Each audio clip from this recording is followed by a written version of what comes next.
For thousands of years, aloe vera has been considered a magical medicinal plant. Even the Aztecs used it as a miracle drug to treat many diseases. Traditional medicine appreciates its detoxification, purging, acid neutralization, and fat reduction. According to modern research, it has a positive effect on blood sugar levels and blood lipid concentration, including cholesterol levels. But aloe vera is not always aloe vera.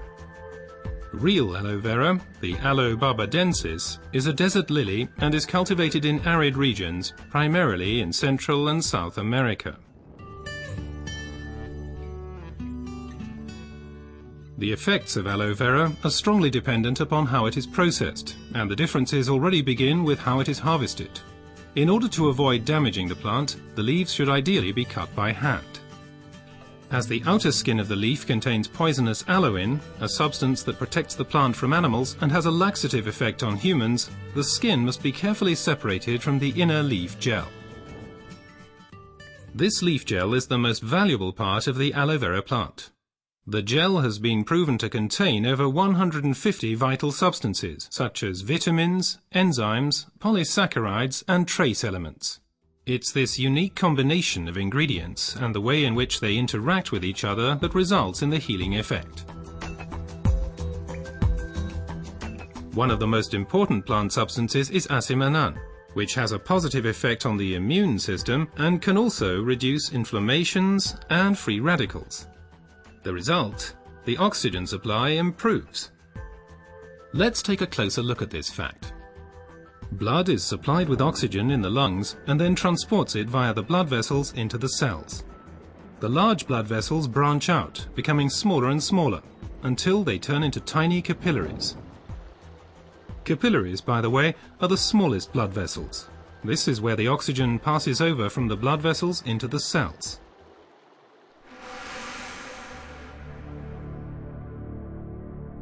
Poor eating habits, environmental pollution, stress, and increased physical effort weaken our immune system.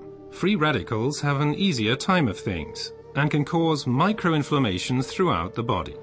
These inflammations can damage blood vessels and result in a thickening of the fine capillary walls. This swelling constricts the flow of blood, slowing down the blood cells on their way through the capillaries, which, as a result, impedes the oxygen supply. And it's here that the aloe vera acts. It reduces the swelling on the capillary walls. The blood cells can flow faster again, and the oxygen supply is improved.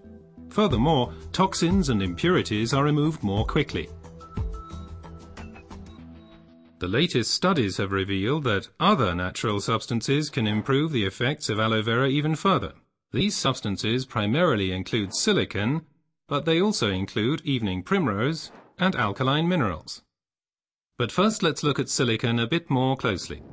For our bodies, silicon is life essential and a structure-building element. We already know it as quartz sand, as it occurs in stones and cement.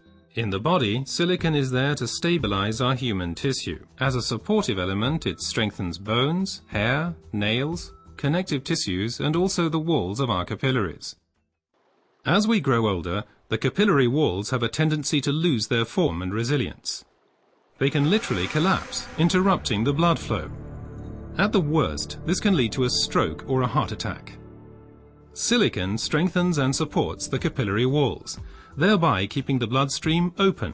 As a result, the erythrocytes can now supply the cells with oxygen more efficiently. Silicon in its original form as quartz sand cannot be absorbed at all by the human body. Alternatives can, however, be found in nature. An ideal plant-based source is the stinging nettle. It is rich in natural silicon, which can be better absorbed by humans.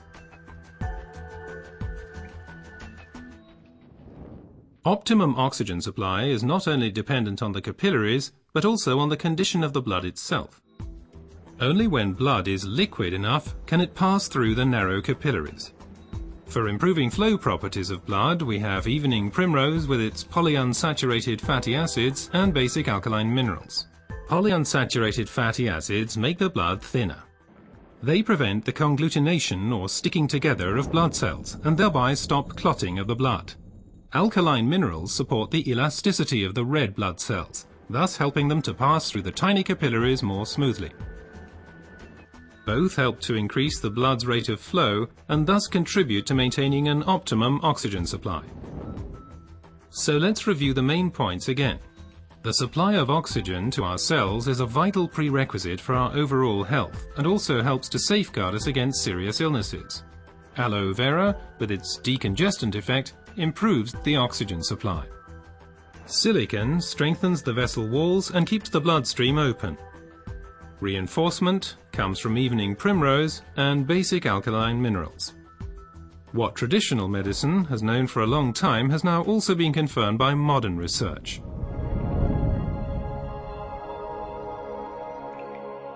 Aloe vera improves your oxygen supply and therefore your general health.